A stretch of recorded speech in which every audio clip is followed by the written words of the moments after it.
Bonjour bien-aimés, on va démarrer, ceux qui doivent nous rejoindre vont nous rejoindre et on va démarrer ce culte afin de pouvoir célébrer notre Dieu ensemble. Alléluia. Voilà, on est heureux d'être ensemble ce matin pour célébrer le Seigneur. On va se lever à notre place, on va prier Jésus, recommander ces instants. Notre frère, avec toute l'équipe, Philippe et toute l'équipe, vont nous conduire dans ce temps de louange. Et nous voulons disposer nos cœurs pour pouvoir célébrer de tout notre quête, de tout notre être, notre Seigneur. Alléluia. Merci Père éternel pour ces instants. Merci Père éternel pour ta bonne présence, Seigneur notre Dieu. Seigneur, là où 2 ou 3 sont assemblés en ton nom, Jésus, tu as dit, je suis au milieu d'eux. Alléluia. Et nous voulons te rendre grâce, Seigneur. Seigneur, pour ce privilège, Seigneur. Nous voulons te rendre grâce, Seigneur, d'être au bénéfice de cette réalité spirituelle. Seigneur, de ta présence. Là où 2 ou 3 sont présents en ton nom, tu as dit, je suis au milieu d'eux. Cela est rendu possible, Seigneur, parce que le voile a été déchiré. Et Seigneur, désormais, nous pouvons nous approcher de Dieu avec assurance, dans la plénitude de la foi. Les cœurs lavés, l'Écriture dit d'une mauvaise conscience. Alléluia. Seigneur, merci. Tu as tout accompli pour nous et nous voulons te bénir. C'est là ce que nous voulons te chanter ce matin et ensemble, Seigneur, t'apporter, Seigneur, notre adoration. Alors bénis ce culte, conduis-le, nous te le demandons. Bénis l'équipe, Seigneur, mon Dieu, mon Père, qui est venu plus tôt afin de répéter, afin de se mettre en place tous ces moments. Bénis ceux qui sont à l'étage, les enfants. Bénis les moniteurs et les monitrices, ceux qui sont à l'extérieur, la sécurité. Merci pour ceux et celles, Seigneur mon Dieu, qui te servent partout dans cette maison. Nous voulons ensemble te louer, nous voulons ensemble élever ton grand nom. Seigneur, béni sois-tu, tu ouvres nos cœurs, notre entendement ce matin. Seigneur, souviens-toi de ceux, de celles qui sont alités, qui sont à la maison, Père, qui ne peuvent pas être avec nous ce matin parce que, ils ont des difficultés de santé. On a une pensée pour eux. Fais-leur du bien, Père éternel. Visite-les. Seigneur, merci parce que tu es fidèle et à ton nom la louange et la gloire. Amen. Amen. Amen. Gloire à Dieu. Alléluia. La joie encore ce matin d'être ensemble dans la présence de notre Seigneur et nous allons nous faire encore du bien dans sa présence. Et oui, nous allons commencer ce premier chant qui nous dit « Oui, règne en moi ». Et oui, Seigneur, je veux que dans ma vie, tu sois toujours le roi. Est-ce que vous voulez que le Seigneur soit toujours votre roi? Amen. Amen. Alléluia.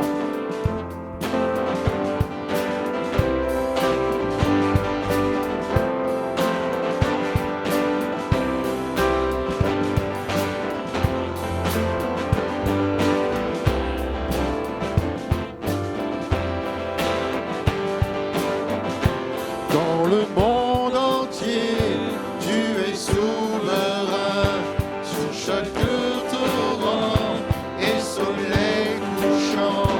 Mon seul désir, Seigneur, mon seul joie, dans ma vie sois toujours le roi.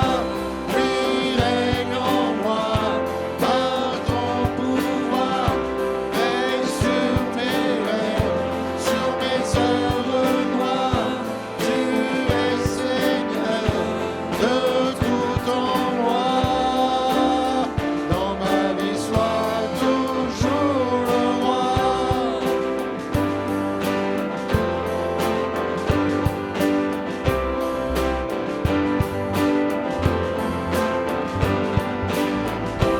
Dans chaque parole et chaque pensée, je veux refléter, Seigneur, ta beauté. Il n'est rien au monde plus précieux que toi. Dans ma vie, sois toujours le roi. Oui, règne en moi par ton pouvoir. Veille sur mes rêves, sur mes œuvres noires. Tu es Seigneur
ce que j'adore est en toi.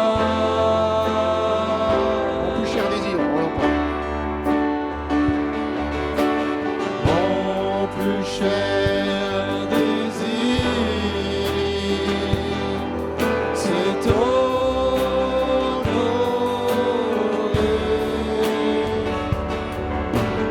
Oui, de tout mon cœur, je t'adore.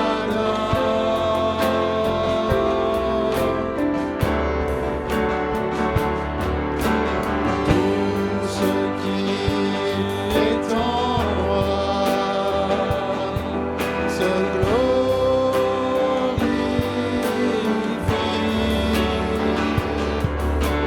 Tout ce que j'adore est en toi.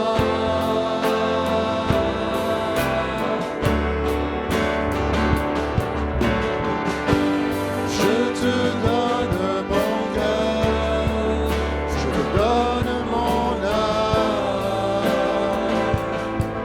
et je vis pour toi seul chaque instant de ma vie, jusqu'à la fin de mes jours. Ô Seigneur, règne en moi.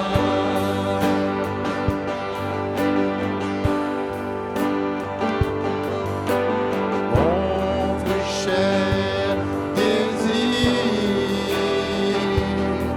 c'est t'honorer.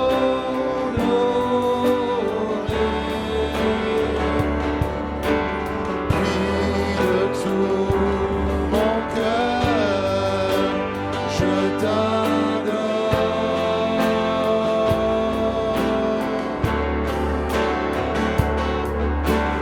Tout ce qui est en moi te glorifie. Seigneur Jésus, alléluia, merci mon Dieu, amen, alléluia, gloire à ton nom.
régner pour la Sainte Table puisse avancer. Amen. Alléluia. Si les frères veulent s'avancer, s'il vous plaît.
Merci Seigneur. Amen. Amen. Amen. Amen. Merci Seigneur. On va prendre dans Hébreux au chapitre 10 et au verset 19. Il nous est dit: Ainsi donc, mes frères, nous avons une pleine liberté pour entrer dans le lieu très saint, grâce au sang du sacrifice de Jésus.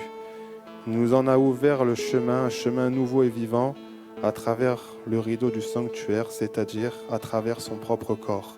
Amen. Seigneur Jésus est pour nous, il est avec nous, c'est lui qui nous guide, qui nous tient par la main et qui nous fait le chemin et qu'on avance tout droit avec lui, Seigneur. Merci Seigneur Jésus pour ces instants, Seigneur. Merci Seigneur mon Dieu pour la croix, Seigneur. Merci parce que tu as fait couler ton sang pour nos péchés, Seigneur mon Dieu. Tu as mis ton propre corps pour nous, Seigneur mon Dieu. Et nous voulons encore ce matin, Seigneur, prendre ce pain et ce vin avec reconnaissance, Seigneur mon Dieu. Le prendre sincèrement avec un cœur sincère, Seigneur mon Dieu. Seigneur, nous voulons vraiment, Seigneur mon Dieu, marcher pour toi, Seigneur, parce que c'est toi qui es le rocher de notre vie, Seigneur mon Dieu. On s'appuie sur toi, Seigneur, dans toutes nos situations, Seigneur. C'est toi qui es à nos côtés, Seigneur mon Dieu. Et nous voulons te remercier ce matin pour cela encore. Tu vois, Seigneur, dans ce lieu, Seigneur, tu connais les besoins de chacun, Seigneur. Tu connais au plus profond des cœurs, tu connais toutes choses, Seigneur mon Dieu. Donc je te prie, Seigneur, encore ce matin, Seigneur, de parler au cœur, Seigneur. Tu vois ceux qui sont dans la maladie, peut-être qui sont dans la souffrance, qui sont chargés, Seigneur. Tu connais toutes choses, Seigneur. Donc je te prie, Seigneur mon Dieu, d'intervenir dans leur vie, Seigneur, dans leur famille, Seigneur Jésus, pour leur avenir, Seigneur mon Dieu. Tu les tiens par la main également, Seigneur, et tu les guides, Seigneur mon Dieu. Merci de bénir aussi ton serviteur qui va apporter ta parole ce matin, Seigneur, que vraiment tu le guides également, Seigneur, que tu fasses vraiment en sorte que tu le conduises, Seigneur mon Dieu, que tu bénisses la suite de ces instants, Seigneur mon Dieu, que toute la gloire te revienne dans le nom précieux de Jésus. Amen, Jésus.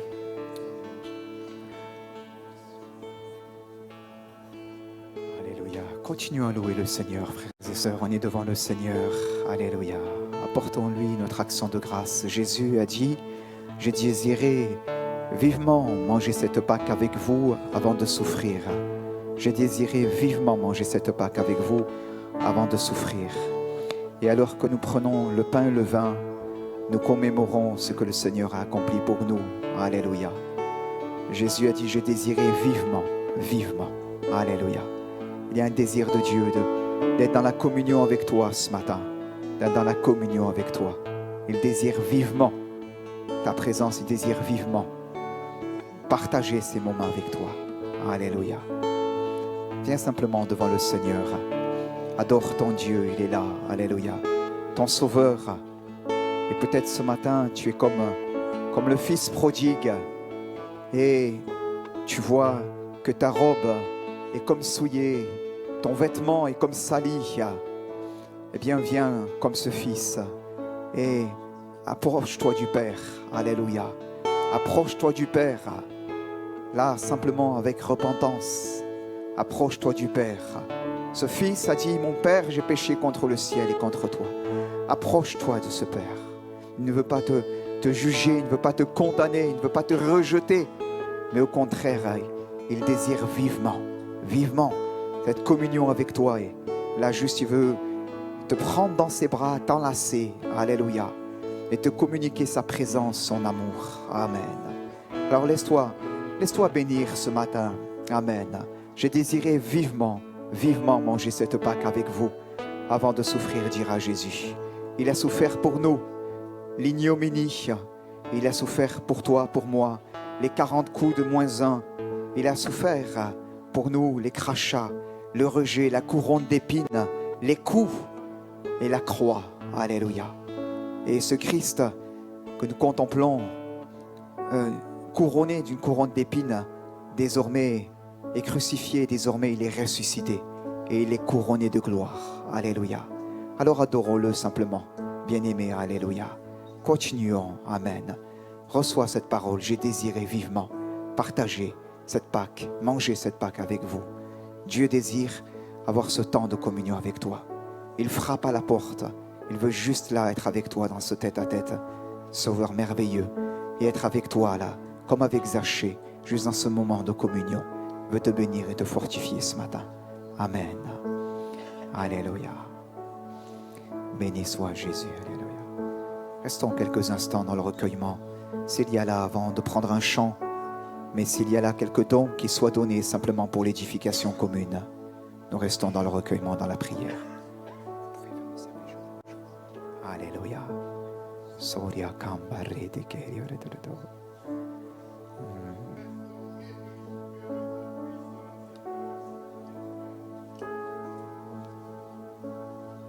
Alléluia. Levons-nous pour prendre la Sainte Seine ensemble, bien-aimés. Alléluia.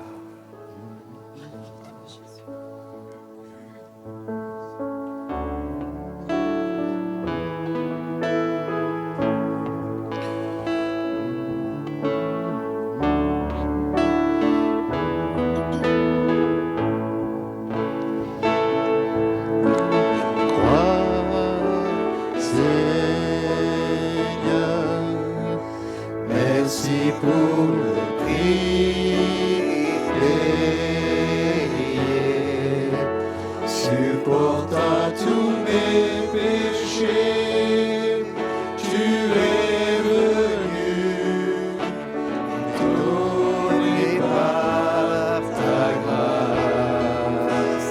Merci pour l'amour, Seigneur.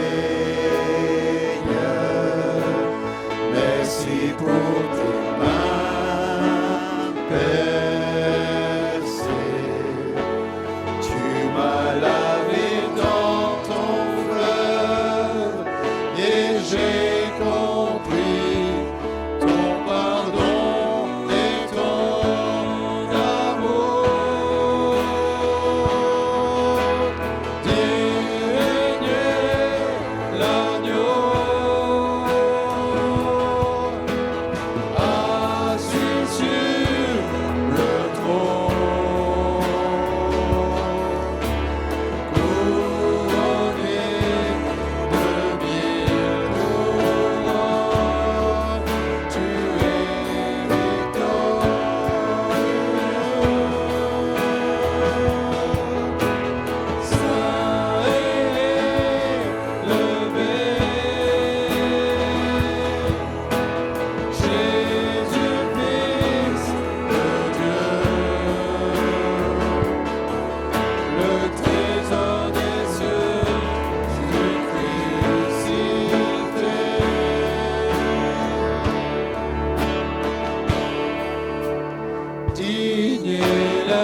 Ceux qui ne l'ont pas fait courtement, alléluia, louons notre Dieu. Amen.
Tu ressembles à ce disciple d'Emmaüs qui marche sur le chemin de la foi, mais qui au fond de ton cœur est triste, qui au fond de ton cœur est malheureux, et tu continues de marcher, mais avec beaucoup de tristesse dans ton âme, beaucoup de difficultés, beaucoup de souffrances sont attachées à ton cœur. Et ce matin, le Seigneur voudrait, comme à ses disciples, se révéler particulièrement à ton cœur et te dire: je suis là, je suis présent à tes côtés, je marche à côté de toi, je suis celui qui est là, présent à tes côtés. Ce matin, relève la tête, cesse de marcher dans la tristesse et dans l'abattement. Oui, je suis ton Seigneur, je suis celui qui a tout accompli pour toi. Cesse d'avoir la tête basse, mais ce matin, relève la tête, bannis la crainte de ton cœur, bannis la tristesse de ton cœur, l'abattement. Et ce matin, c'est un vêtement de joie, c'est ma paix que je veux te transmettre, afin que tu continues sur ce chemin, non plus dans la tristesse, non plus dans l'abattement, non plus empêché de le reconnaître, mais avec la joie du salut. Ce matin, je suis là pour renouveler tes forces, pour t'encourager, pour te bénir.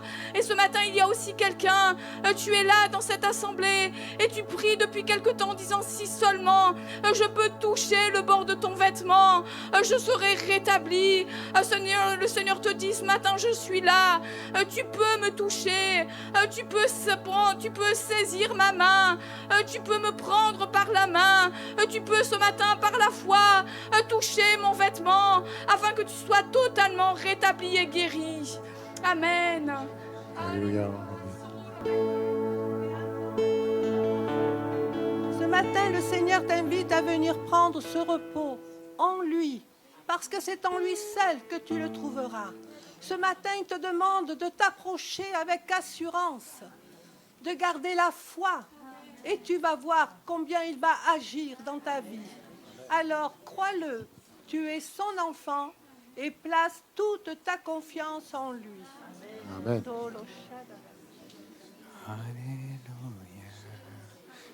Alléluia. Béni soit Dieu. Pouvons-nous terminer avec un dernier cantique avant de partager ensemble la suite de ces moments, de ce culte. Alléluia. Pour nous lever ensemble, si vous le pouvez, on peut se lever ensemble pour pouvoir célébrer notre Dieu. Tu peux reprendre un cantique, s'il te plaît. Ils vont le faire, je m'en occupe. Je peux prendre juste un cantique de louange, ce que tu avais pris, tu vois. Alléluia. Merci. On va prendre un chant qui est assez lent, n'est-ce pas? Bien sûr, je plaisante. Grande et merveilleuse sont toutes tes œuvres, Seigneur. Donc ça va un petit peu bouger, hein? D'accord? Ça fait un peu d'exercice. Allez, on y va.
Grande et merveilleuse sont toutes tes œuvres, ô Seigneur notre Dieu tout-puissant, juste et véritable dans toute ta volonté, toi le roi éternel, qui sur la terre et dans le ciel est semblable à toi. Tu règnes sur tout l'univers, Dieu d'Israël. Un jour devant toi, tout genou fléchira, toute langue te bénira. Alléluia, Alléluia, Alléluia, Amen. La la la la la la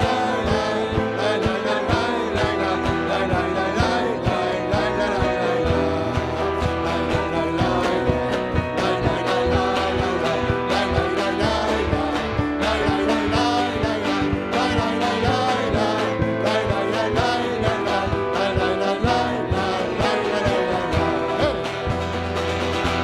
Amen. Alléluia. On peut Alléluia. acclamer notre Dieu, on a le droit de le faire. Hein? Amen. Béni soit le Seigneur. Je vais juste faire quelques annonces, avant de partager avec vous la parole de Dieu. Donc, on est heureux d'être ensemble ce matin, pouvoir partager ces moments. Le Seigneur est bon, le Seigneur est présent au milieu de nous et le Seigneur parle par son Esprit Saint. Et ce matin, eh bien, on veut aussi être aussi attentif à sa voix au travers de la parole. Vous êtes d'accord avec moi? Oui? Vous êtes avec moi? Amen. Gloire à Dieu. Voilà. Donc, je vais juste faire quelques annonces. Je les ouvre aussi. Veuillez m'excuser. Je suis en train de ouvrir mon fichier. Voilà, très bien. On aura donc le 7, 8 et 9 mars une mission avec le couple Emmanuel et Elisabeth Insinga. Notre frère exerce le ministère à Arles avec son épouse et il est aussi le président au niveau de la région PACA-Corse. C'est lui le président, moi je suis aussi avec lui dans le bureau et donc il sera avec nous sur 3 jours pour partager avec l'Église le ministère et la parole de Dieu. Le vendredi soir, ça sera une soirée plénière, une soirée pour tous. Le samedi, ça sera un temps qui sera dédié à la jeunesse. Et le dimanche, bien sûr, notre frère apportera la parole pendant le culte. Donc, on veut prier pour ces événements, pour la bonne réussite de ces moments-là et que le Seigneur puisse déposer dans le cœur de son serviteur la pensée et dans sa bouche la parole aussi pour l'Église. Voilà, merci de noter d'ores et déjà ces dates.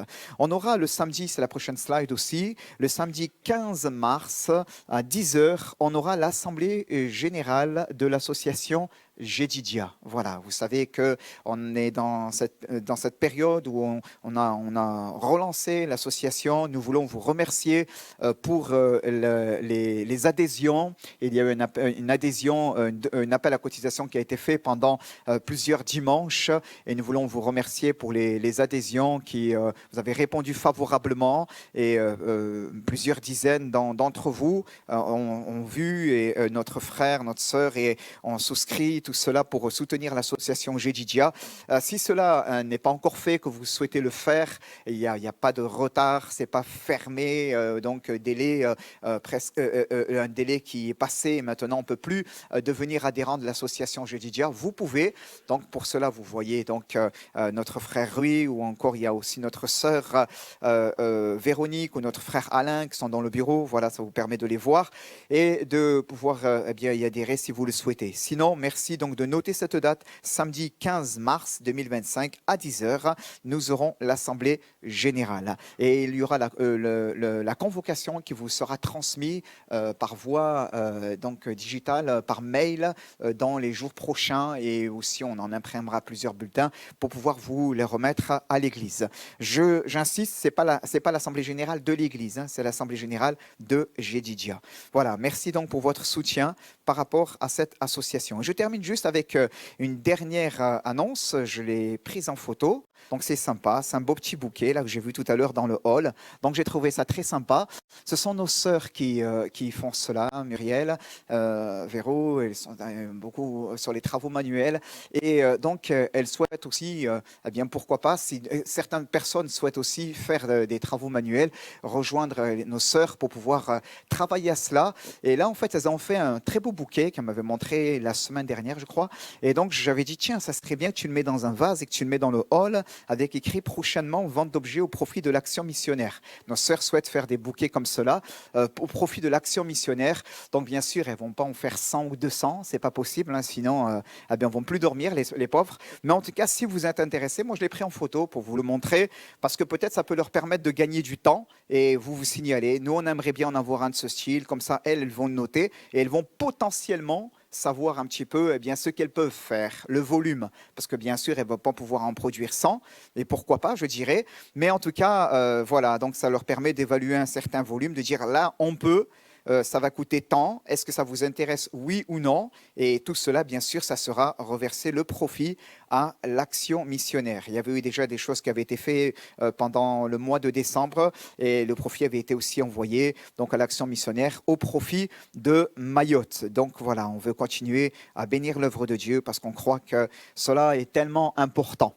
Voilà, on ouvre la Bible s'il vous plaît et on va l'ouvrir ce matin dans l'Évangile selon Luc. On va faire une première lecture et après on va aller dans le deuxième livre des rois. Amen. Je voudrais prier s'il vous plaît avant d'aller un petit peu plus loin ce matin. Merci Seigneur notre Dieu pour ce temps de louange et d'adoration. Merci Père éternel parce que ce matin nous avons pu chanter ton beau et merveilleux nom, Seigneur. Alléluia. Merci, Seigneur notre Dieu, parce que ce matin, on a pu t'apporter, Seigneur, la louange, l'adoration. Père, et tu as parlé aussi au travers des dons. Seigneur, tu as parlé, Seigneur, tu as exhorté. Seigneur, tu as dit qu'il y a un temps pour toutes choses. Il y a un temps, Seigneur, Père éternel, aussi dans lequel toi tu appelles, Seigneur, quelqu'un à revenir, Père éternel, comme les disciples d'Emmaüs. Tu as parlé, Seigneur, au travers de, Seigneur, ces dons, Père éternel, aussi, voulant édifier, Seigneur, certaines personnes qui avaient besoin de, Seigneur, recevoir ta grâce. Et ce matin, croyons que tu parles aussi au travers des Saintes Écritures. Et je prie afin que toi, tu ouvres nos cœurs, Père éternel, à ta parole, dans le nom de Jésus. Père, notre entendement, Seigneur, Père, et qu'on puisse nous la recevoir avec beaucoup de douceur, d'empressement, et qu'elle puisse porter du fruit pour nous dans l'église de Cagnes-sur-Mer, Père, et qu'on puisse aller de l'avant pour toi, pour la louange et la gloire de ton nom. J'ai prié dans le nom de Jésus. Amen. Gloire à Dieu. Je vous invite à ouvrir la Bible, donc comme je l'ai dit, dans l'Évangile selon Luc. On va faire une première lecture et on va retourner dans Luc au chapitre 5, s'il vous plaît, ce récit de la pêche miraculeuse. Je souhaite ce matin continuer ma série sur la vision. La vision. Et parce que, comme je l'ai dit, il y a de cela quelque temps en arrière, eh bien, lorsque le Seigneur m'avait donné ce message pour le dimanche 12 janvier, par rapport à la vision pour l'Église, eh bien, vous pouvez retrouver cela aussi en ligne pour pouvoir l'écouter, tout cela, vous en imprégnez à nouveau. J'avais ressenti dans mon cœur que finalement, la volonté du Seigneur n'était pas pour moi que je partage juste comme cela un message, mais que je puisse aussi y revenir pour pouvoir asseoir dans nos cœurs quelque chose. Amen. Une pensée de Dieu. Alléluia. Que nous puissions nous en emparer. Amen. Que nous puissions la faire nôtre. Que nous puissions l'assimiler. Et qu'elle puisse dans nos vies se traduire de différentes manières. Et pourquoi pas, oui, je le dis, se traduire en action.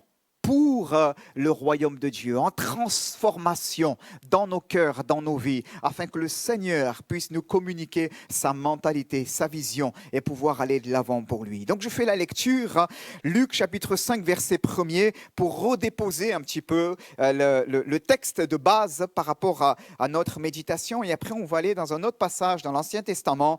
Mais vous allez voir s'ils peuvent paraître diamétralement opposés à la lecture de ces textes, et on peut se demander, mais quel lien il y a-t-il? Vous allez voir qu'il y a une pensée de Dieu, il y a un lien qui réunit ces deux textes au travers duquel le Seigneur veut nous parler.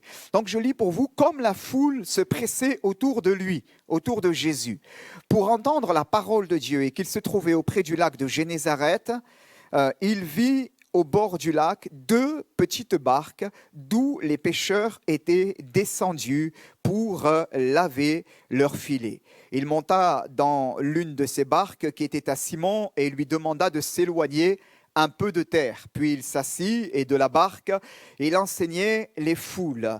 Lorsqu'il eut cessé de parler, il dit à Simon: avance en eau profonde ou en pleine eau et jetez vos filets pour pêcher. Simon lui répondit: Maître, nous avons travaillé ou nous avons pêché toute la nuit sans rien prendre, mais sur ta parole, je jetterai le filet.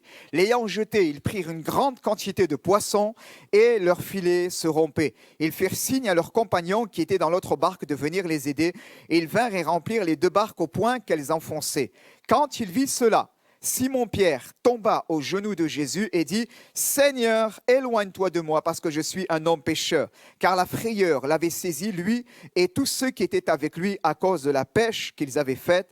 Il en était de même de Jacques et de Jean, fils de Zébédée, les associés de Simon. Et Jésus dit à Simon: Sois sans crainte, désormais tu seras pêcheur d'hommes. Et ils ramenèrent les barques à terre, laissèrent tout et le suivirent. Amen. Le thème que je souhaite développer pour ce matin, pour nous, bien-aimés, eh bien, est le suivant. C'est pour qu'on poursuive dans cette pensée, c'est une église renouvelée.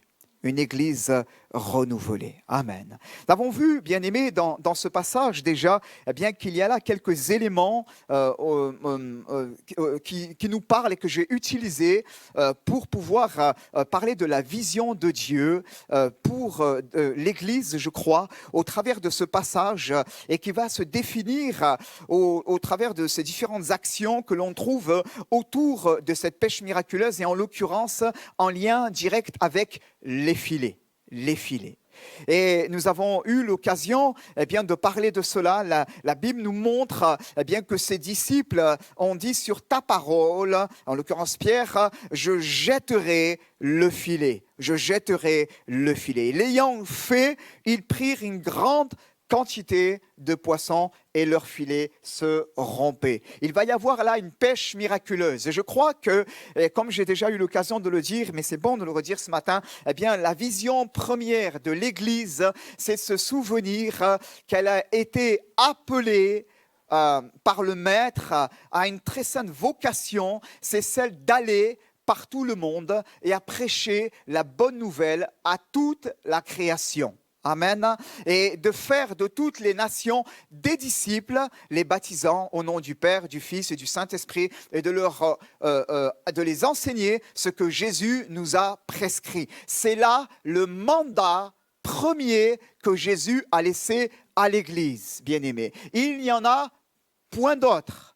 Point d'autre. Jésus n'a pas dit, vous allez vous construire de belles chapelles, vous allez faire ceci, vous allez faire cela, de grands édifices religieux. Non, Jésus a dit, allez par tout le monde et prêchez la bonne nouvelle à toute la création. Alléluia. Et tout le reste sont juste des outils pour nous permettre d'atteindre cet objectif. Amen. Et c'est une vision qui nous est définie, proposée au travers de ce passage, Luc 5, au travers de ces mots, l'action de jeter les filets, jeter vos filets pour péché. Donc, c'est la vision d'évangélisation. Nous avons eu l'occasion de le dire, bien-aimés. Il y a plusieurs visions sur lesquelles je ne vais pas revenir en détail, mais juste vous rafraîchir la mémoire, ramener à vos pensées cela. Et il y a cette action, bien sûr, de réparer les filets. On va en parler, je pense, plus en détail, Dieu voulant, la semaine prochaine.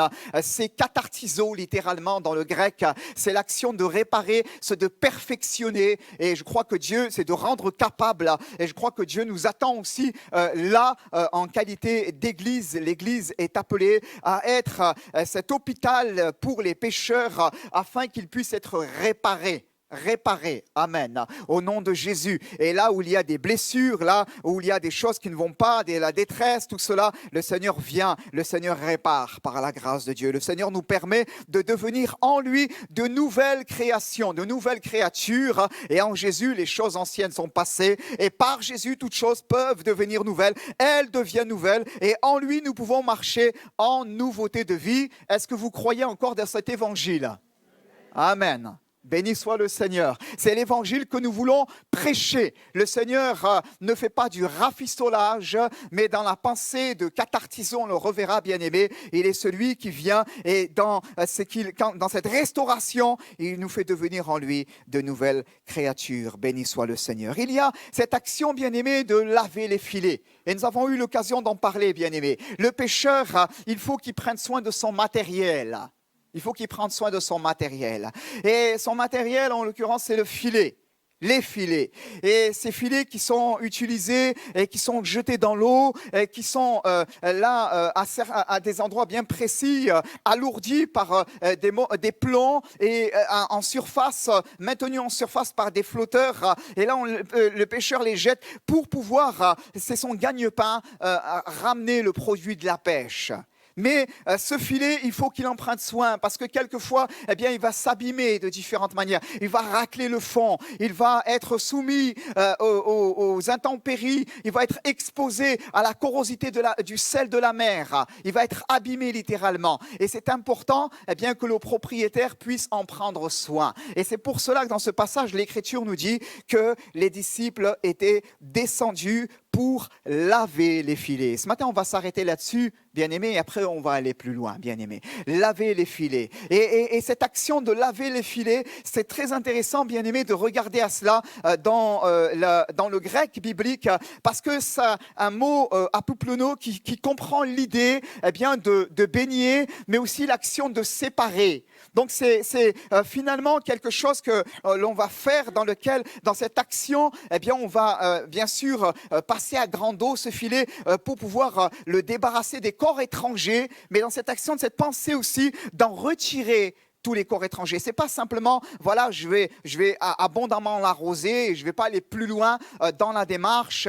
Et s'il y a des bouts de bois à l'intérieur, s'il y a peut-être des algues, s'il y a, je ne sais, un bout de corail ou autre, eh bien, je vais laisser cela, c'est pas grave. Non. Je vais le laver à grande eau, mais aussi dans cette action, eh bien, il y a l'action de séparer. En même temps que je le baigne, en même temps que je le lave, en même temps, j'y plonge mes mains à l'intérieur et j'y fais le travail nécessaire. Je le retire et j'identifie les corps étrangers et je retire ces corps étrangers. Et s'il a besoin, et on en parlera plus tard, eh bien, de quelques réparations, j'y fais les réparations nécessaires. Mais ce passé-là, et là, donc laver, c'est l'action de tremper, c'est l'action de baigner à grande eau, et là, de pouvoir en retirer tout ce qui ne va pas pour lui permettre eh bien, d'être utile à son propriétaire et que lors de la prochaine pêche, quand il va le prendre et qu'il va le jeter, il ne se dit pas, ben mince, voilà, et je vais me retrouver embêté, je n'ai pas fait le nécessaire la fois dernière. Voyez-vous, frères et sœurs, je crois que la volonté de Dieu, c'est que nous puissions être cette Église constamment renouvelée, parce que Dieu est le Dieu du renouveau, frères et sœurs. Dieu est le Dieu du renouveau. Et nous ne pouvons pas être une Église utile, nous ne pouvons pas, et comprenez, bien-aimés, être des croyants utiles si nous ne venons pas à ses pieds, si nous n'entrons pas dans sa présence là, comme dans de grandes eaux, pour nous laisser imprégner de lui, amen, nous laisser visiter par lui, nous laisser parfois nécessairement laver par lui, qu'il nous aide dans cette démarche à nous débarrasser de certaines choses. Nous ne pouvons pas être cette Église renouvelée si nous ne permettons pas aussi à ce travail de Dieu de se faire dans nos vies. Cette semaine, je lisais une pensée qui m'interpellait, qui allait dans le sens de ce message très intéressant, dans une pensée quotidienne de la manne du matin du 20 février. L'auteur disait cela, « Priez toujours, priez, dit le Maître. » Et il disait cela, et ces mots m'interpellaient, parce que vous avez droit dans la préparation de mon message, je les ai notés. Il dit, trempez-vous dans l'atmosphère de sa présence. Trempez-vous dans l'atmosphère de sa présence. Amen. Est-ce que, avant de venir ce matin, en étant à la maison ou dans la semaine, avec ton emploi du temps, les aléas, et dans ton quotidien, simplement, je dirais, est-ce que tu vas dans sa présence? Est-ce que, tu prends ce moment pour que ton âme puisse être trempée littéralement en lui pour pouvoir là, laisser l'Esprit de Dieu faire son œuvre comme il le souhaite, bien-aimé. Ne répondez pas, mais parfois je sais que, nous pouvons les uns les autres broncher de différentes manières et nous laisser happer par l'emploi du temps. Mais il y a des choses dans nos vies qui doivent être non négociables, bien-aimés. Des choses dans nos vies qui doivent être non négociables. Peu importe la quantité de temps que tu peux consacrer, mais l'important c'est qu'à un moment donné, tu t'arrêtes dans ta journée, le matin, dans la soirée, le midi, fais ce que tu veux, mais trouve ton moment pour pouvoir là, juste quelques minutes, te tremper dans sa présence. Alléluia. Parce que cela est salutaire. Amen. Cela est salutaire. Tu es au volant de ta voiture, tu as 20 minutes pour aller au travail ou une demi-heure. Prie, loue le Seigneur. Arrête d'écouter France Info ou Fun Radio ou Skyrock ou je ne sais pas trop quoi. Arrête, ça te pollue pour rien. Un peu ça va, mais après ça ne sert à rien. Ça va te polluer et prends ce temps si tu n'as pas eu le temps. Tu n'es pas du matin, mais tu sais que tu dois te préparer. Il y a le travail, il y a ceci, il y a cela. Tu as du trajet. Prends ce temps. Cultive-le de la bonne manière. Amen. Écoute de la louange. Alléluia. Parle en langue. Tu es baptisé dans le Saint-Esprit. Prie dans de nouvelles langues. Tu vas voir, ta voiture va devenir l'endroit où tu aimes le plus être. Parce qu'elle va se transformer en une chapelle. Amen. Tu ne vas pas regarder l'autre en train de te faire une queue de poisson et t'énerver au volant parce qu'il y a un peu de circulation. Tu vas juste prendre tes dispositions en signalant que tu seras un peu de retard et tu vas louer ton Dieu. Amen. Tu vas louer ton Dieu. Béni soit le Seigneur. Peu importe le moment, bien-aimé, qu'il soit au matin, qu'il soit à midi, qu'il soit au soir. Mais puissons-nous toujours, comme nous dit à cet auteur, nous tremper dans l'atmosphère de sa présence. Nous en avons besoin. De là dépend notre bonne santé spirituelle. Notre bonne santé spirituelle. Oh, si ça fait quelque temps que tu es là un petit peu sur le quai et que tu n'as pas été immergé dans sa présence, j'ai envie de te dire ce matin, ça ne sert à rien de culpabiliser. Ça ne sert à rien. D'accord? De te dire oui, oui c'est vrai, etc. Et de voir ces choses comme étant dans lesquelles il y aurait un quelconque sujet de condamnation. Il n'y a point de sujet de condamnation. Il y a juste un désir ardent de notre Dieu de nous voir venir nous tremper en sa présence. Alléluia. Et si cela a fait défaut ces derniers temps dans ta vie, ne reste pas en marge de cette réalité-là, mais viens simplement. Reçois de lui.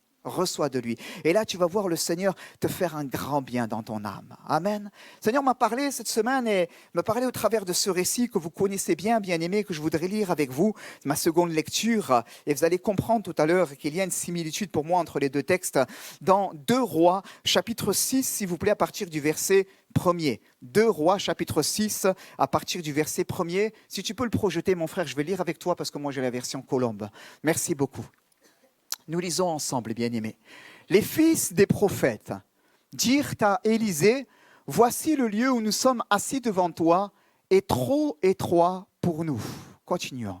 « Allons jusqu'au Jourdain.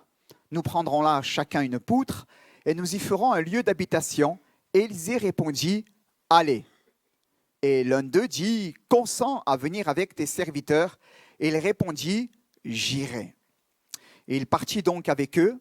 Arrivés au Jourdain, ils coupèrent du bois. Et comme l'un d'eux abattait une poutre, le fer tomba dans l'eau et il s'écria « Ah, mon Seigneur, il était emprunté !» Arrêtons-nous là, s'il te plaît.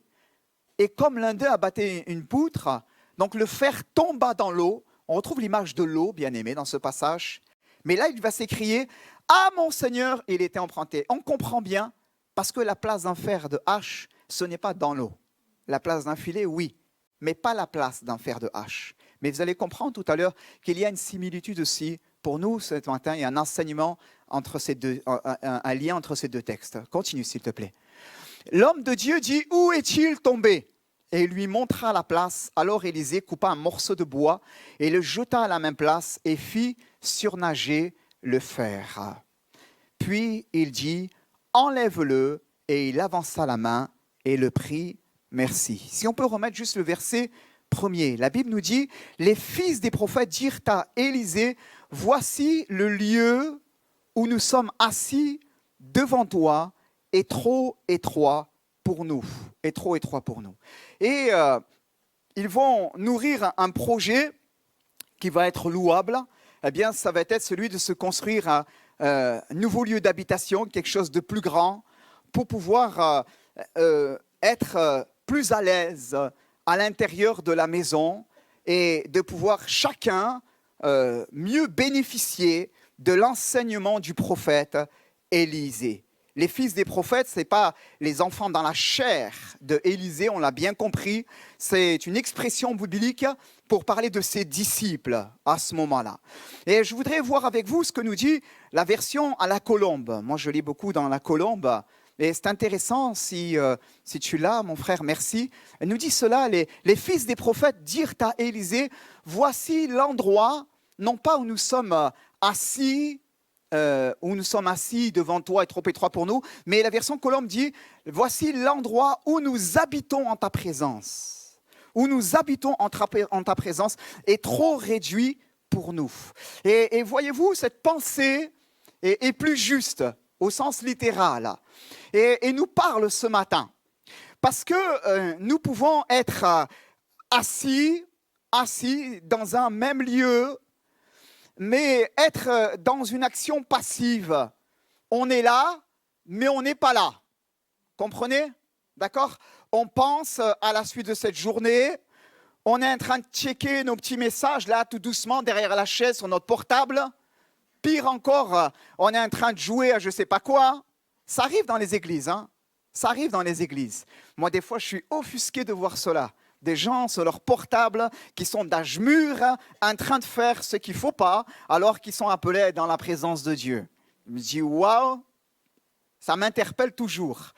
Que Dieu nous garde, bien-aimés, de cela. Que Dieu nous garde de cela. On peut être assis dans le même lieu, mais sans nécessairement connecter avec lui.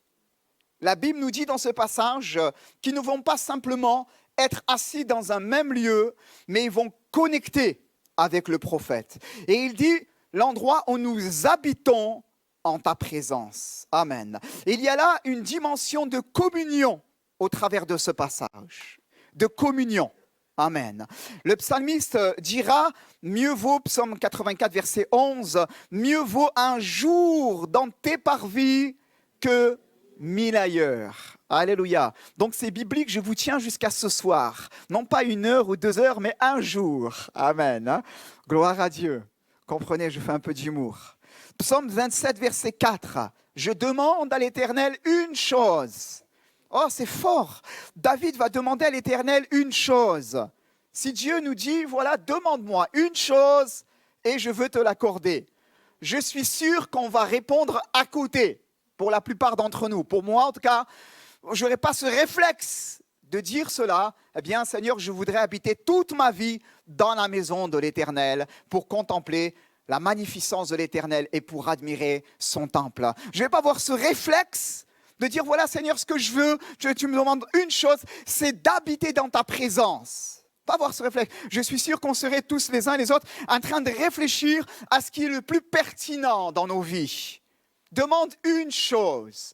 Une chose. Seigneur, je vais demander quelque chose pour mes enfants. Seigneur, je vais demander quelque chose là, ici, pour mon époux. Je vais demander quelque chose pour mon travail, pour mon business. on va réfléchir là, en fonction de nos centres d'intérêt ou autre chose, ou en fonction de l'instant T, de ce qu'on est en train de traverser. Mais David dit, je demande à l'Éternel une chose que je désire ardemment. C'est celle d'habiter toute ma vie dans la maison de l'Éternel. Amen. On a bien compris, je ne veux pas faire simplement référence à un lieu, excusez-moi, un lieu géographique, même bien sûr si il est celui qui va investir pour le temple plus tard que Salomon, son fils, va construire. Mais là, quand il parle de temple de l'Éternel, il parle de sa présence. Donc, psaume 122, verset 1, le psalmiste dira, eh bien, moi, je suis dans la joie quand on me dit, allons à la maison de l'Éternel. Amen. Les fils des prophètes vont dire à Élisée, voici le lieu où nous sommes assis devant toi est trop étroit pour nous. Littéralement, le lieu où nous habitons en ta présence. Le lieu où nous habitons en ta présence est trop étroit pour nous, bien-aimés. Et c'est intéressant de réfléchir tout d'abord sur cette notion avant d'aller plus loin, bien-aimés, dans le thème que nous partageons ce matin, une église renouvelée. Le lieu où nous habitons en ta présence nous indique une réalité, bien-aimés. Ce n'est pas que finalement, lorsque nous sommes dans la présence de Dieu, nous pouvons être à l'étroit. Ça ne veut pas dire cela, bien-aimés. D'accord ? La présence de Dieu, j'ai noté, est toute suffisante. Vous êtes d'accord avec moi, frères et sœurs ? Quand les fils des prophètes disent « le lieu où nous habitons en ta présence est trop étroit pour nous, resserré pour nous », ils ne disent pas « voilà, on n'est pas à l'aise dans ta présence ». Non. Ils parlent d'une autre réalité vers laquelle on va aller dans un second temps, une réalité d'extension du royaume de Dieu, de leur maison de prière, etc. Mais arrêtons-nous simplement dans un premier temps sur cette pensée, bien-aimés, que la présence de Dieu est toute suffisante. J'ai noté « habiter en sa présence », bien-aimés. Habiter en sa présence, c'est être au large. C'est être au large. Amen. Ils vont dire, le lieu où nous habitons en ta présence est trop réduit pour nous. Mais habiter en sa présence, c'est être au large. Amen. J'ai noté, jamais nullement celui qui habite en sa présence a le sentiment d'être à l'étroit. Celui qui habite en sa présence est béni. Sa vie est comblée. Au-delà de toute commune mesure, il n'a besoin de rien. Je peux entendre amen? Alléluia. Être à l'étroit en sa présence, c'est en vérité avoir déjà cédé à certaines choses dans nos âmes. Comprenez? Il peut y avoir des enfants de Dieu qui se sentent un peu comme à l'étroit en sa présence. Mais par extension, cela veut dire, bien-aimés, pour nous, eh bien, ça veut dire déjà avoir cédé au péché. Déjà avoir ouvert certaines portes dans nos vies. Avoir commencé à emprunter un chemin que Dieu réprouve, avec lequel le Seigneur n'est pas d'accord. Pourquoi? Parce que celui qui habite dans sa présence est au large, il est pleinement béni. Même si nous allons le voir, bien-aimés, il parle d'un lieu d'habitation physique. Mais comprenons aussi cet enseignement pour nous spirituel ce matin. Être à l'étroit, c'est en vérité déjà avoir cédé au péché. Le premier homme, je note, bien-aimé, je lis pour vous afin de pouvoir avancer dans la suite du message. Le premier homme et la première femme habitaient pleinement en sa présence. Et combien sont d'accord pour dire qu'Adam et Ève étaient plus qu'au large? Genèse 3. Ils n'avaient besoin de rien. Une seule chose cependant leur était interdite, tu ne mangeras pas du fruit de l'arbre de la connaissance du bien et du mal. Dieu avait dit, parce que le jour où tu en mangeras, tu mourras. Tu mourras. Je cite les références, on ne va pas les lire, mais je cite pour vous Genèse 2, 16, 17, Genèse 3, 6, ou même tout le chapitre 3, vous pourrez regarder. L'Écriture nous dit, parce qu'elle vit que le fruit était beau et précieux pour ouvrir l'intelligence, et qu'elle en consomma, et qu'elle en donna à son mari, l'Écriture nous dit bien qu'à ce moment-là, le péché va entrer dans le monde et le péché va les conduire irrémédiablement, finalement, loin de la présence de Dieu. Loin de la présence de Dieu. Étaient-ils à l'étroit dans la présence de Dieu? Ils avaient tout ce dont ils avaient besoin. Étaient-ils à l'étroit dans la présence de Dieu? Le lieu où nous habitons en ta présence est trop étroit pour nous.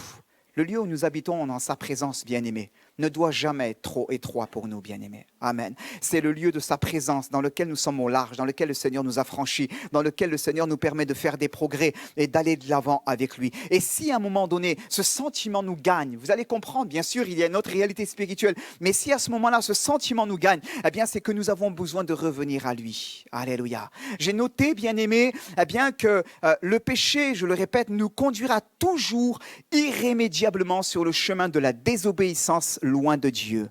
Il insinue le malin, le serpent ancien, et distille dans la pensée de l'homme, eh bien, que la désobéissance, ceci, cela, ce n'est pas grave. Gardons-nous, j'ai noté de ces choses-là. Gardons-nous de ce mensonge, le mensonge du diable, et soyons de ceux et de celles eh bien, qui vivent dans la présence de Dieu et qui se soumettent à lui lorsque le tentateur vienne, qui se soumettent à Dieu et qui résistent au diable. Alléluia. Jacques 4,7 nous enseigne ces choses. Eh bien, soumettez-vous donc à Dieu, résistez au diable et il fuira loin de vous. Amen. Vous savez, les Corinthiens avait été une église qui avait été implantée sous le ministère de l'apôtre Paul, qui a vu son développement, sa croissance. Et à un moment donné, alors qu'ils ont rejeté son autorité et qu'ils ont voulu se donner plusieurs chefs, Paul va leur parler, si tu peux mettre pour moi, s'il te plaît, donc 2 Corinthiens, chapitre 6, verset 11. Il va leur parler, il va leur dire cela. Notre bouche s'est ouverte pour vous, Corinthiens, notre cœur s'est élargi.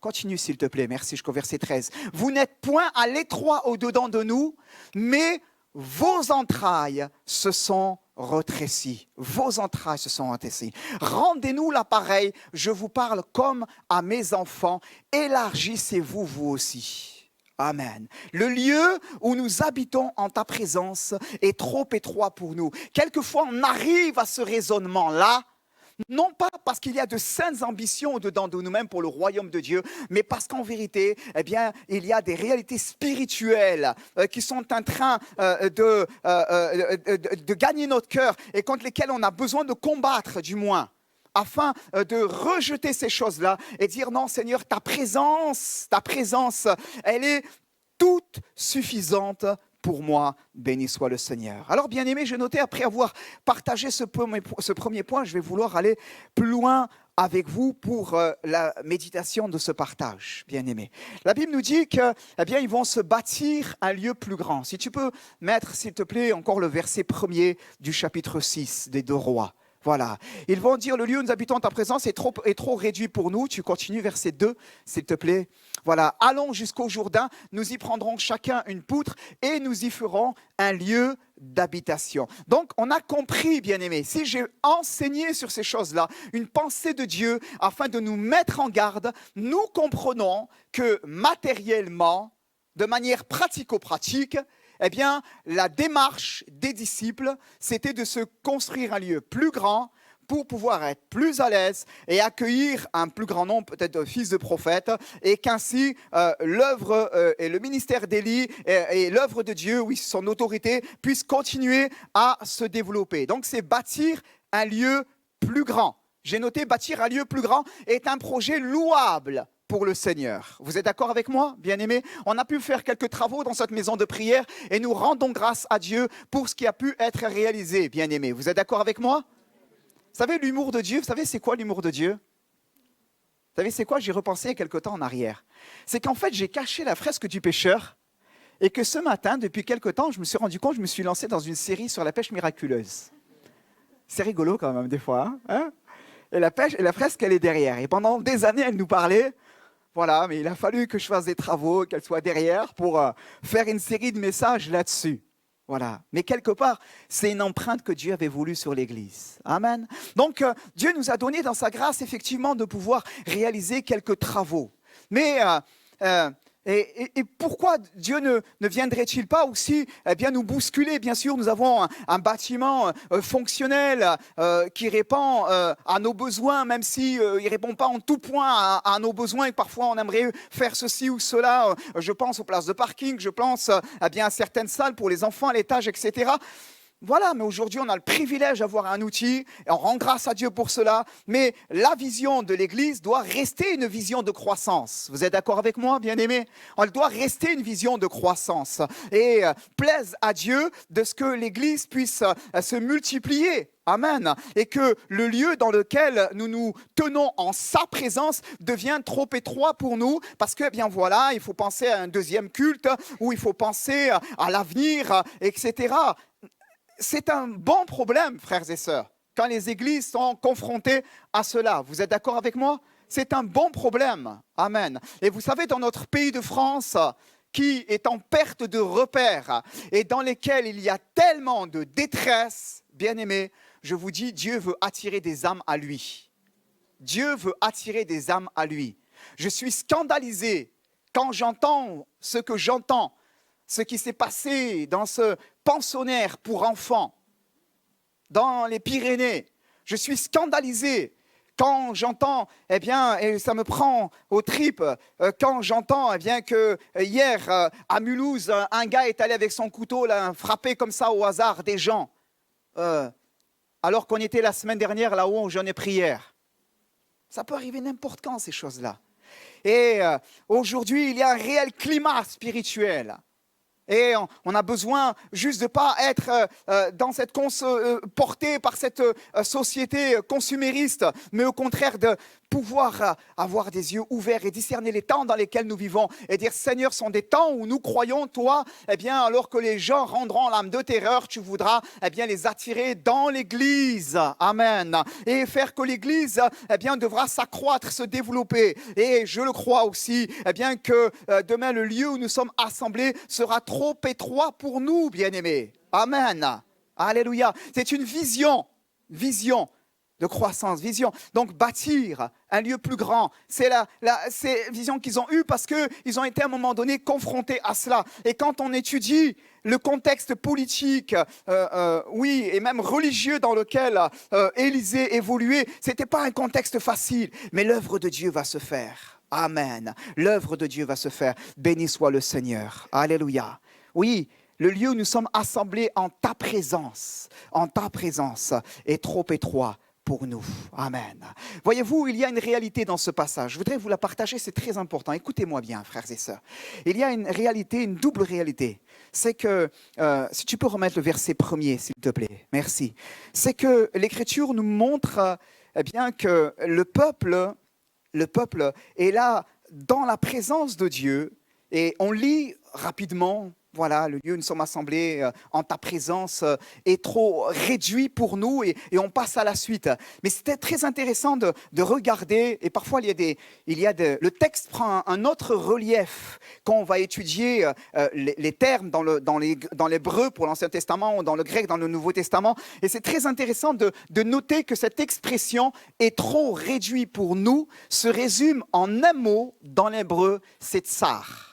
Tsar se résume uniquement en un mot, bien-aimé. Et en fait, qu'est-ce que ça veut dire, tsar? Qu'est-ce que ça veut dire? Ça veut dire littéralement, ça comprend l'idée, ça veut dire littéralement, c'est traduit plusieurs fois de cette manière-là, ennemi, adversaire, contre. Il parle bien sûr d'un espace, mais il parle aussi de détresse. C'est traduit parfois par détresse dans l'hébreu, de oppresseur, angoisse, persécuteur, assaillant. Ça parle, bien aimé, de toutes ces réalités-là. Et c'est intéressant, ça fait réfléchir, parce que l'Écriture dit, le lieu où nous habitons en ta présence est trop réduit pour nous. Il est trop tsar. En fait, littéralement, comprenez bien, frères et sœurs, il y a une double réalité dans ce passage.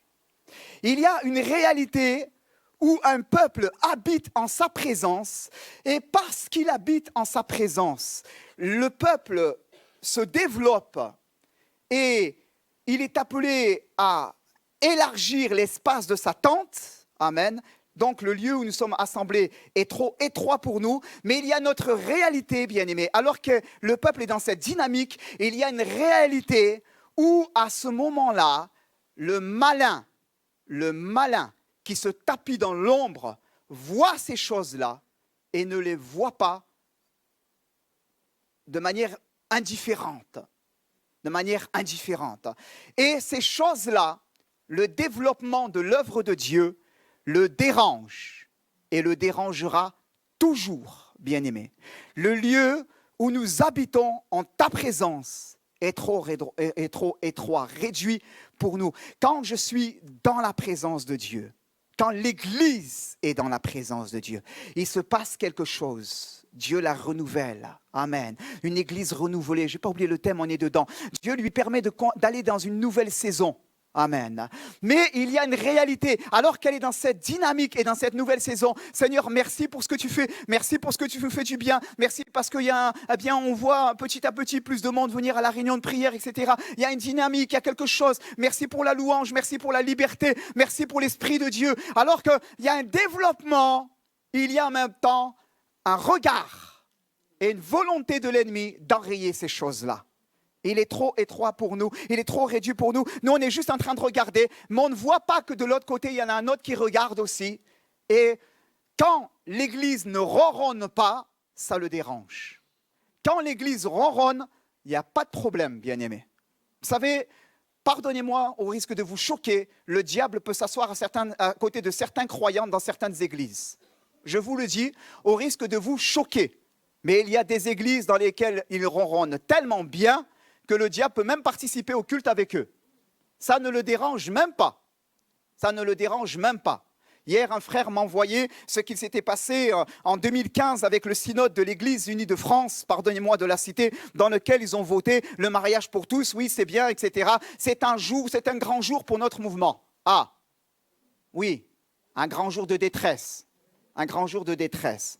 Et voyez-vous, bien-aimés, quand nous habitons en sa présence et quand le Saint-Esprit est en mouvement et veut développer l'Église, eh bien, il y a une réalité. C'est alors qu'il y a cette réalité, l'ennemi n'est pas indifférent et voudra essayer de mettre en œuvre les choses. Et l'Église a besoin d'être trouvée veillante et priant. Alléluia. Veillant et priant. Béni soit le Seigneur. Éphésiens 6, notre frère Jonathan nous en parlait ce jeudi soir, nous rappelle que nous n'avons pas à lutter contre la chair et le sang, bien-aimés, mais contre les dominations, contre les autorités, contre les princes de la puissance de l'air, contre les esprits méchants dans les lieux célestes. Nous n'avons pas à lutter contre ces choses-là, contre la chair et le sang, mais contre toutes ces choses-là. Il nous rappelait, notre frère, de la nécessité de nous revêtir de toutes les armes de Dieu. Et il nous partageait lui-même une vision qu'il avait eue le dimanche justement 12 janvier où j'ai partagé sur ce thème-là, montrant une situation dans laquelle le Seigneur disait qu'il avait sa main sur l'Église, même s'il y a parfois des temps difficiles et qu'il y a des réalités qui peuvent venir, des réalités spirituelles, mais que le Seigneur est celui qui tient l'Église. Alléluia. Oh, bien-aimés, si ce passage nous parle de Élisée, je voudrais vous dire qu'il y a ici bien plus que Élisée. Béni soit le Seigneur. Alléluia.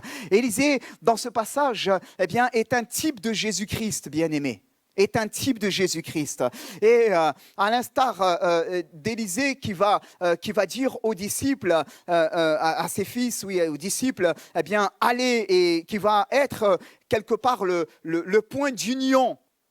Dans cette construction, nous ferons un lieu d'habitation. Je voudrais dire qu'il y a ici bien plus que Élisée. Il y a Jésus-Christ qui a dit « Je bâtirai mon église et les portes du séjour des morts ne prévaudront point contre elle. » Amen.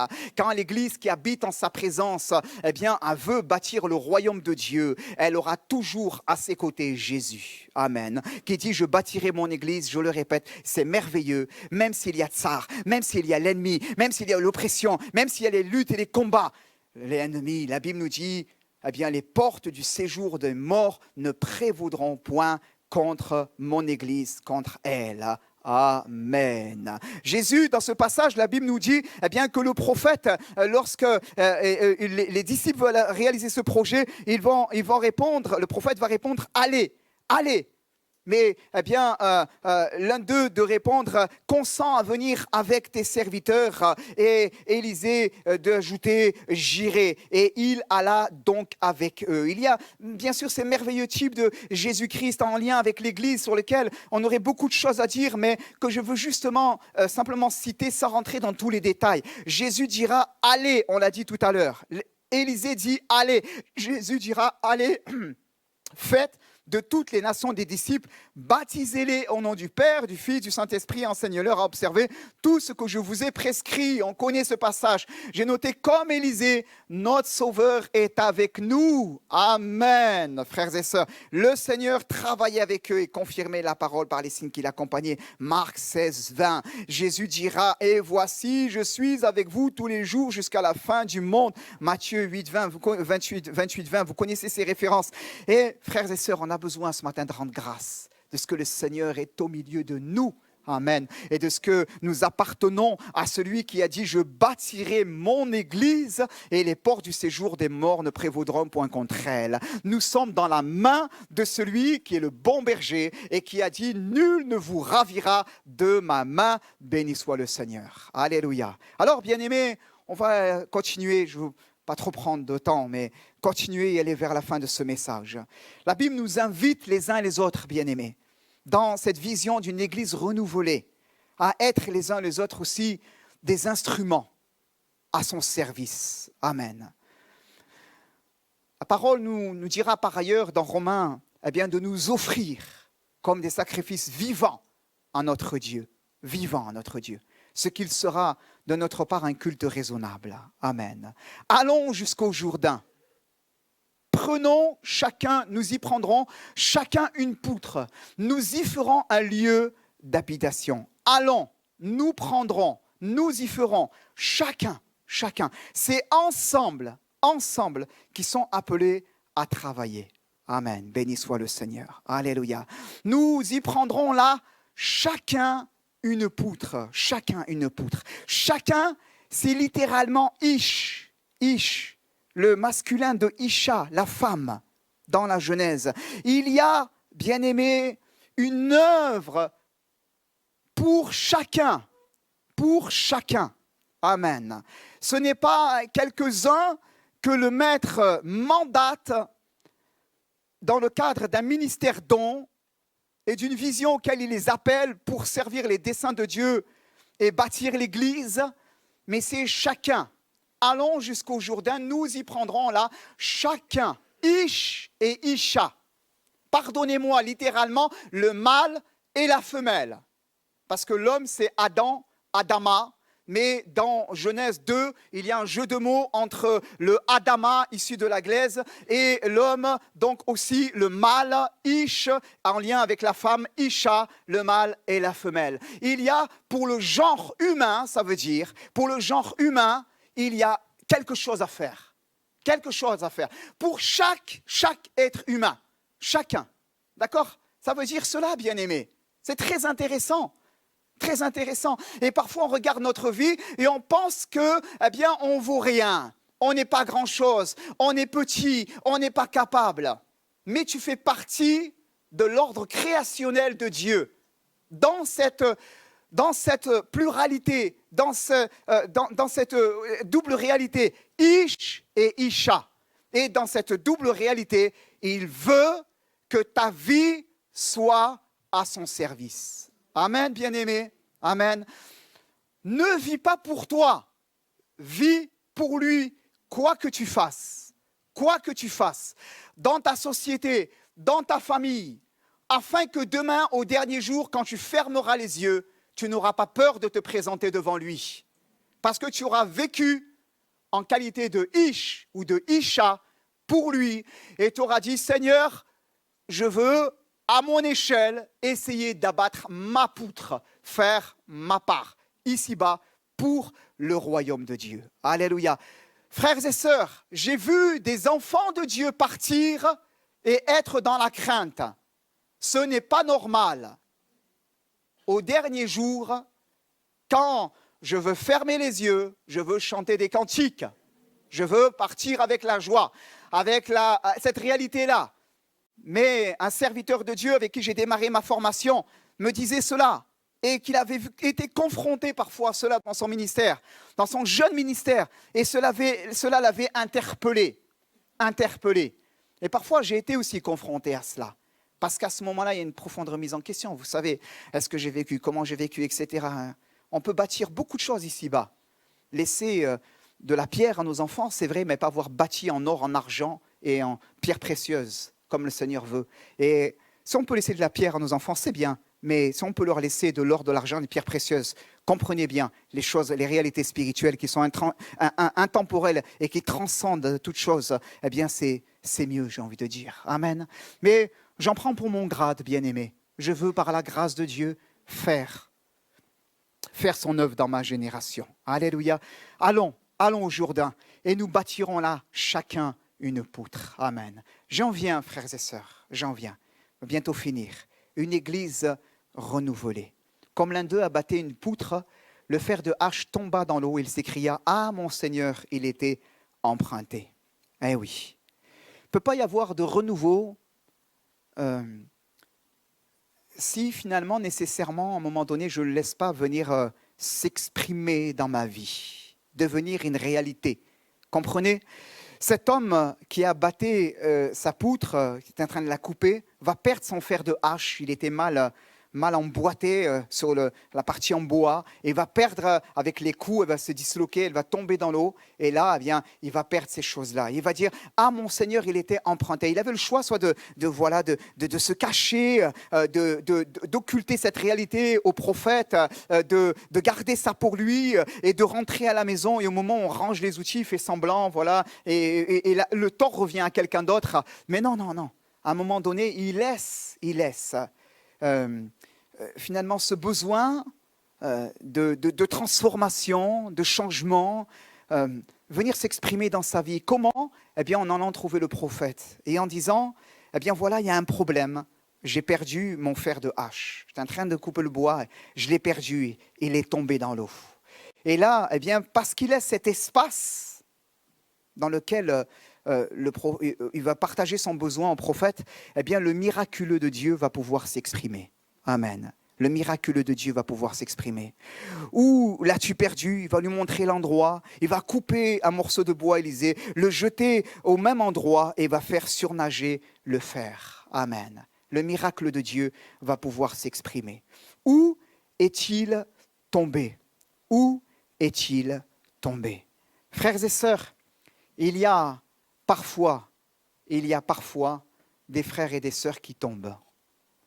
Il y a parfois des frères et des sœurs qui tombent. Où est-il tombé ? Il y a parfois des frères et des sœurs qui tombent sous les flèches de l'ennemi.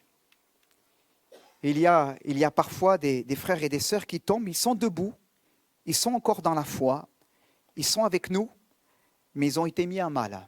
Ils ont été secoués. L'ennemi veut les cribler. L'ennemi veut les faire tomber. Non pas spirituellement, non pas dans le domaine de la piété, mais il veut voler un certain potentiel qu'il y a chez eux pour bâtir le royaume de Dieu. Ce qui fait la différence, c'est le fer à ce moment-là, dans cette hache. Et le diable, lorsque tu as du tranchant dans ta vie, pour le royaume de Dieu, ça le dérange. Ça le dérange. Il y a des frères et des sœurs qui sont éprouvés, frères et sœurs. Éprouvés. Éprouvés dans leur santé. Éprouvés dans leur foyer. Éprouvés moralement. Il y a des situations qui veulent les engloutir littéralement. Les engloutir. Et j'y vois là aussi une manœuvre de l'ennemi d'essayer de leur voler quelque chose dans leur vie au travers duquel ils peuvent bâtir le royaume de Dieu. Ils peuvent être là, parmi nous, mais à un moment donné, il y a quelque chose. Et nous voulons prier les uns pour les autres, frères et sœurs. Alléluia. Vous savez, hier soir, en finissant de méditer mon message pour ce matin, en revoyant des choses et tout ça, j'étais bouleversé dans mon cœur. Bouleversé. Et je repensais à plusieurs visages. Je ne vais pas les nommer, bien-aimés. Il nous faut de la réserve et de la pudeur. Et je disais, Seigneur, bénis un tel, bénis un tel, bénis un tel. Et je voyais, j'étais sur ce passage-là. Où est-il tombé ? Je voyais cela. Non pas des frères et des sœurs qui ne sont plus parmi nous, simplement, et qui, par rapport à la foi, ont comme décroché et qui ont besoin de toute notre sollicitude, de toute notre empathie, de toutes nos prières. Mais des frères et des sœurs aussi, cependant, qui sont là, mais que je vois que depuis un certain temps, ils sont attaqués aussi. Ils sont attaqués. Et je dis, Seigneur, relève un tel, bénis un tel, agis. Et j'y vois là cette réalité. Le lieu où nous habitons en ta présence est trop étroit, il est trop resserré pour nous. Et il y a là, alors que l'Esprit de Dieu est à l'œuvre, il y a là comme une manœuvre de l'ennemi tsar pour essayer d'oppresser l'Église et pour essayer de voler un peu là, un peu là, un peu là, eh bien du potentiel du royaume de Dieu, de l'Église, pour faire avancer la machine. Comprenez, bien-aimés, on a besoin les uns les autres, eh bien d'être dans sa présence, d'intercéder, et là de dire, eh bien, Seigneur, tu es le Dieu du renouveau. Tu es le Dieu du renouveau. Amen. Ceux qui se confient en l'Éternel, on ne va pas le lire, mais j'aime tellement ce verset. Ésaïe 40, versets 29 à 31, on ne va pas le lire. Mais je le dis pour vous, ceux qui se confient en l'Éternel renouvellent leur force. Alléluia. Ils prennent leur vol comme les aigles. Alléluia. Béni soit le Seigneur. Où est-il tombé? Mais n'est pas culpabilisé. Emmène le maître dans le lieu de tes échecs. Emmène le maître dans le lieu de ta détresse. Ne dis pas comme Marie, mais il sent déjà, ça fait 4 jours qu'il est dans le tombeau. Ne roule pas la pierre sur certaines choses dans ta vie. Non, emmène le maître là où ça sent mauvais finalement. Emmène le maître là, tu as perdu quelque chose. Et laisse-le agir. Alléluia. Pourquoi? Parce que la puissance de la croix, elle est toujours actuelle, frères et sœurs. Alléluia. Et Jésus a dit, je bâtirai mon église et les portes du séjour des morts ne prévaudront point contre elle. Amen. Quand les disciples vont revenir tout joyeux en disant, même les démons sont soumis en ton nom, il va dire, ne vous réjouissez pas de ce que vos noms, vous avez reçu le pouvoir de marcher sur les serpents, les scorpions, de ce que les démons vous sont soumis, mais réjouissez-vous de ce que vos noms sont inscrits dans le livre de vie. Mais Jésus va leur dire néanmoins, vous avez reçu le pouvoir, l'autorité de marcher sur les serpents, les scorpions, sur toute la puissance de l'ennemi, et elle ne pourra pas te nuire, elle ne pourra pas nous nuire. C'est une réalité biblique, bien-aimé. Et quand le fer est au fond de l'eau et que l'ennemi veut te dire c'est perdu, toi tu dis non parce que mon Dieu est le Dieu des miracles. Alléluia. Et parce que mon Dieu est le Dieu du renouveau, béni soit le Seigneur. Alléluia. Et il est capable de faire une action qui ne trompe point et me permettre de connaître avec lui un nouveau départ. À lui soit la gloire. Alléluia. Alors je reviens à nos filets. Où est le lien avec ces deux passages? Où est le lien avec ces deux passages? Le lien est simple, frères et sœurs. C'est qu'il y a une réalité dans ces deux passages, c'est que nous découvrons là de l'eau et deux objets qui vont être littéralement l'un et l'autre trempés. L'un parce que c'est nécessaire, l'autre par mégarde. Mais j'ai noté, les filets, comme la hache, ont besoin d'être trempés en sa présence. Alléluia. Et vous savez, ça fait longtemps que je médite là-dessus. Pour m'amuser, je suis allé rechercher sur Internet. Voilà, comment on fait pour entretenir sa hache? C'est quoi l'astuce? En fait, c'est intéressant de découvrir que dans le procédé, pour pouvoir, les spécialistes, vous regardez sur Internet, découvrez ça, pour pouvoir permettre à sa hache de durer longtemps, eh bien, de pouvoir effectivement, là, lui faire doucement quelques entailles, là, on la coupe d'une certaine manière avec un cutter sans l'entailler, mais on découpe pour laisser venir là, à jour un petit peu les veines, et là, on va venir y mettre de l'eau chaude. Sur le bois, le manche, mais aussi sur l'œil de la hache, la partie supérieure, où elle peut se démettre. On va y mettre de l'eau chaude, on va y mettre de l'huile de lin. Et là, on va prendre tout cela avec une paille de fer. Une fois que c'est là, on va y badigeonner tout ça et on va frotter pour que ça puisse pénétrer à l'intérieur. Et cette eau, et en plus de cet exercice de le tremper dans de l'eau, mais cette eau, eh bien, qu'on va prendre avec de l'huile de lin et qu'on va badigeonner dessus et qu'on va frotter, va pénétrer à l'intérieur du bois et va lui permettre de retrouver une certaine densité pour pouvoir garder solidement le fer. Alléluia. On prend ce manche, on fait tous ces process-là, mais aussi on le trempe. Amen. Et on a besoin, nous aussi, frères et sœurs, d'être comme cela. Alléluia. De laisser l'Esprit de Dieu nous pénétrer un peu. Amen. Par son onction, par l'eau de la parole, dans chacune de nos fibres. Amen. Et c'est cela, par la grâce de Dieu, qui va nous rendre plus forts. Amen. Béni soit le Seigneur. Oui, Dieu n'en a pas fini avec vous. Et oui, Dieu veut faire de nous une église renouvelée. Non pas une église renouvelée, un instant T, on avec une bonne réunion, etc. Non, dans la marche. Amen. Ceux qui se confient en toi, ils renouvellent leur force. Béni soit le Seigneur. Alléluia. Pouvons-nous prier, s'il vous plaît, ensemble? Amen. Levons-nous à notre place. Restons une minute dans la présence de Dieu. Alléluia. Et nous allons terminer par la prière. Seigneur, nous avons chanté tout à l'heure, mon plus cher désir, c'est de t'honorer. Alléluia. Amen. Seigneur, et nous avons chanté ce merveilleux refrain. Je te donne ma vie. Amen. Je te donne ma vie. Alléluia. Seigneur, et tout ce que je suis, tout ce que j'ai, Seigneur, mon Dieu, mon Père. Et c'est là ce que nous voulons dans ta grâce, Seigneur, notre Dieu. Ce matin, alors que nous avons médité la parole de Dieu, nous voulons être cette église, Seigneur, dans ta grâce. Eh bien, Seigneur, qui, Seigneur, se laisse constamment renouveler par l'action de ton Esprit Saint. Tu nous appelles les uns les autres à bâtir le royaume de Dieu dans notre génération. Amen. Comme ces filets, Seigneur, mon Dieu, mon Père, que toi tu emploies. Seigneur, et qui ont besoin d'être baignés. De la même manière, Seigneur, notre Dieu, nous avons aussi besoin, Seigneur, d'être immergés en ta présence. Comme ce fer, Seigneur, mon Dieu, comme ce merveilleux passage que nous avons vu et partagé ce matin. Seigneur, notre Dieu, avons besoin, Père éternel, Seigneur notre Dieu, d'être trouvés veillants. Nous n'ignorons pas les desseins du diable. Nous n'ignorons pas les desseins du malin. Et Seigneur, alors que toi tu bénis l'Église et que tu veux l'amener plus loin, alors qu'elle habite dans ta présence et que tu veux lui permettre de s'accroître et de se développer, nous voulons être retrouvés veillants et priants et menant le bon combat de la foi. Tu étends ta main, Père éternel. Tu bénis mes frères, mes sœurs, ceux qui ont été affectés ces derniers temps. Et Seigneur, dans lesquels eh bien, l'ennemi veut comme essayer de porter un coup, ça ou là. Nous te prions afin que toi tu fais du bien à chacun. Ceux qui sont fatigués, ceux qui ont été malades, ceux qui ont été dans le découragement, ceux qui sont un petit peu dans une phase là où peut-être ils ont besoin de prêter l'oreille et de revenir à toi complètement. Seigneur, je te prie, fais ton œuvre dans le nom de Jésus. Ceux qui vont bien, mais dans lesquels parfois la lassitude veut gagner nos cœurs.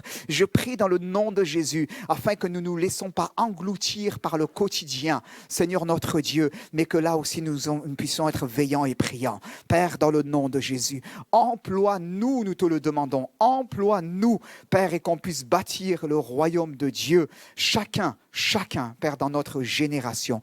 Père, merci de bénir notre Église, merci de lui permettre d'aller de l'avant pour toi et de s'accroître à tous égards par l'assistance du Saint-Esprit. Merci pour ce que tu as résolu de faire, Père éternel, et ce que ta main va accomplir. Nous te bénissons dans le nom de Jésus. C'est toi qui fermes, Seigneur, la bouche de l'ennemi, c'est toi qui l'éloignes, Père éternel, et c'est toi, Père éternel, eh bien, qui a vaincu, Seigneur, l'ennemi, le vindicatif, Seigneur, et qui le tient en échec afin que l'œuvre de Dieu, eh bien, puisse aller de l'avant. Merci, Père.